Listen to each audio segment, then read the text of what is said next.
Back to my channel. ఈరోజు topic వచ్చేసరికి ఈరోజు ఎగ్జామ్స్ గురించి మాట్లాడతాము. అసలు ఎగ్జామ్లో చేయాల్సినవి ఏంటివి, మనం చేయకూడనివి ఏంటి. Welcome back to my channel Nandini అంటనా. లైక్ చేయండి, షేర్ చేయండి, కామెంట్ చేయండి, సబ్స్క్రైబ్ చేయండి. ఇంకా టాపిక్ లోకి వెళ్ళిపోదాము. సీనియర్స్ కంటే మనకు already rules and regulations also తెలుసు కదా. ఎవరైతే కొత్తగా ఎగ్జామ్ కి అప్రోచ్ అవుతున్నారో, ఎవరైతే కొత్త ఎగ్జామ్ రాస్తున్నారో వాళ్ళ కోసం అనేవి ఏవైతే ఎక్కువ చేయాలి, ఏవైతే మిస్టేక్స్ అనేవి చేయొద్దు.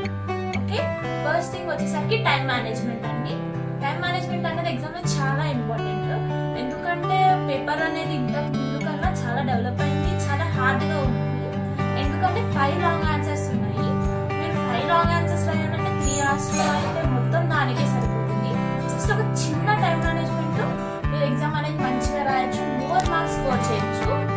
ఫస్ట్ వచ్చేసరికి లాంగ్ ఆన్సర్స్ క్వశ్చన్స్ ఉంటాయి కదా, అవి 15 minutes పెట్టండి. సో 5 ఉంటాయి, ఒక 1 hour అట్లా ఇట్లా టైం పెట్టేసుకొని అది కంప్లీట్ చేయండి. నెక్స్ట్ వచ్చేసరికి షార్ట్ ఆన్సర్స్ ఉంటాయి కదా, షార్ట్ ఆన్సర్స్ కి ఒక్కొక్కదానికి 5 minutes, ఒక 7 minutes అట్లా పెట్టుకోండి. సో దట్ మీకు టైం కరెక్ట్ గా సరిపోతుంది. ఇంకేమన్నా టైం మిగిలితే మీరు ఒకసారి రీచెక్ చేసుకోండి. సో దట్ మీకు ఏమైనా మీ మిస్టేక్స్ కానీ ఎక్కడన్నా ఏమైనా వదిలేస్తారా కానీ అవన్నీ తెలుస్తుంది. నెక్స్ట్ వచ్చేసరికి మీకు ఏదైతే వచ్చో అవి ఫస్ట్ రాయండి. ఆర్డర్ వైజ్ రాయాలి, ఉన్నదే రాయాలని ఏం లేదండి. మీకు వచ్చి ఫస్ట్ పర్ఫెక్ట్ గా రాయండి. ఏ ఇన్విజిలేటర్ అన్నా కరెక్షన్ చేసే వాళ్ళు ఫస్ట్ ఏం చూస్తారంటే first impression is the best impression అన్నారు కదా. సో ఫస్ట్ మీకు వచ్చింది రాయండి, డీటెయిల్ గా ఇన్ఫర్మేషన్ గా. డయాగ్రామ్స్ ఉంటే డయాగ్రామ్స్ చేయండి తప్పకుండా. అండ్ నెక్స్ట్ వచ్చేసరికి ఒకవేళ మీకు ఈ క్వశ్చన్ రాలేదు అని చెప్పి ఆ క్వశ్చన్ దగ్గర టైం అయితే అస్సలు వేస్ట్ చేయకండి. ఎందుకంటే దానివల్ల మీరు వచ్చింది కూడా మర్చిపోవచ్చు, మర్చిపోయే ఛాన్స్ ఉంది కూడా.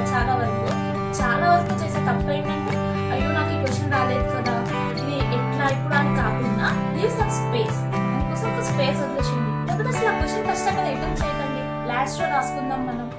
అప్పుడు మీకు వచ్చిన క్వశ్చన్స్ రాసేసారనుకోండి, టైం అనేది మిగులుతుంది. నెక్స్ట్ మీకు అప్పుడు రానివి కూర్చొని ఆలోచించండి.